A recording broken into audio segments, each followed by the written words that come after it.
You know, if you live here on the Eastern Shore, you just know there's something different about Fairhope, right? It has this unique vibe, this spirit of independence and creativity you can really feel.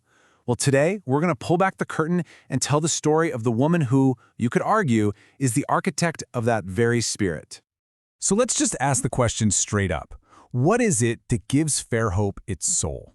I mean, it's more than the beautiful bay views. It's more than the flowers. There's this intellectual, cultural current that's been running through this town for over 100 years. And it turns out we can trace so much of it back to one single visionary person. And here she is. The answer is Marietta Johnson. She was a mother. She was a teacher, and back in the early 1900s, she started this quiet little revolution in education that would not only change the lives of countless children, but would literally shape the identity of Fairhope itself. Okay, let's get into this. Her story really kicks off with a vision. And for its time, it was absolutely radical. It came from her own experience, being both a mom and a teacher. She looked at the school system back then and just knew, deep down, there had to be a better way. I mean, just look at this slide. It shows you exactly how out there her vision was. Back in 1900, school was all about rote memorization, rigid rules. The whole point was to churn out little adults. Johnson's idea? A complete 180. She believed in the joy of discovery, in learning that's centered on the child, and this beautiful idea that childhood itself was sacred, something to be treasured, not rushed. And she gave her philosophy a name: organic education. The whole idea was to educate the whole child. It wasn't about cramming their heads full of facts. No, it was about nurturing their bodies through play and movement, and their spirits through art and creativity, all of it happening in a really natural, supportive place. So how did she end up here, on our coast? Well, she was born and trained as a teacher up in Minnesota. But she and her husband were drawn to Fairhope way back in 1901. And you know why? It was because of Fairhope's unique founding as a single tax colony. They were looking for a community that was all about reform and new ideas. And boy, did they find the perfect place for her educational dream to grow. So, in 1907, she did it. She turned that dream into a real place.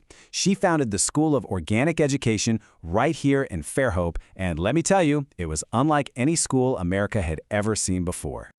Okay, get this. Inside her classroom, things were completely turned upside down. Can you imagine a school with no grades, no tests creating all that pressure? Homework was put off until the kids were older so they could have time to just be kids.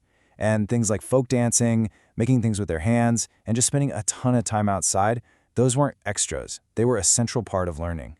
The whole point was that every single child was allowed to grow at their own natural pace. And this one quote from her, it just says it all, doesn't it? Childhood is not a race, it's a garden. It's this idea that a child's potential isn't something you force. It's something you nurture, you cultivate, and you just allow to bloom when it's ready. And this radical little school had a massive, massive impact on our town. The word got out, and suddenly Fairhope wasn't just a quiet little coastal town anymore.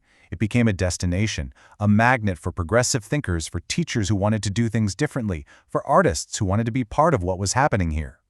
But Marietta Johnson's vision was way too big to just stay inside Fairhope city limits. Her little local experiment pretty soon captured the attention of the entire country. This timeline just shows you how fast her influence exploded. So she founds the school in 1907, but the big turning point is 1913, when she gets praise from John Dewey. By the 1920s, she's a national figure, co-founding the Progressive Education Association and really shaping this huge movement, all the way up until she passed in 1938. And listen, we really can't overstate how huge that John Dewey endorsement was. I mean, this guy was the leading philosopher of progressive education in America. So when he highlights Johnson's school in his super influential book, Schools of Tomorrow, well, it gave her work incredible credibility. It was like a signal to the whole world that this little experiment down in Fairhope was a really, really big deal. Okay, so what does all this history mean for us right now? Even though Johnson passed away decades ago, her legacy, it's not some dusty thing in a history book. It is very much alive, especially right here in Fairhope. Seriously, you can still see her impact all over town. The school she started, it's still here, still operating, and honoring her original ideas. The original school buildings themselves are preserved as historic landmarks. And most importantly, that independent artistic spirit she helped plant, that is still a core part of Fairhope's DNA. And her influence goes way beyond our little community, too. You can draw a straight line from her principles of organic education to major movements like Montessori and Waldorf. And today, when we hear about modern ideas like social-emotional learning or project-based classrooms, we're hearing the echoes of the very same things Marietta Johnson was doing in Fairhope over a century ago. So really, when you boil it all down, her contribution was so much bigger than just one school. What she really built was a legacy of possibility. She proved that there's a better, more humane, and way more effective way for us to learn and to grow. And that kind of leaves us with a final thought to chew on. The next time you're walking through downtown Fairhope, or you're at an art festival, or you just feel that unique, creative energy that we have here, think about Marietta Johnson.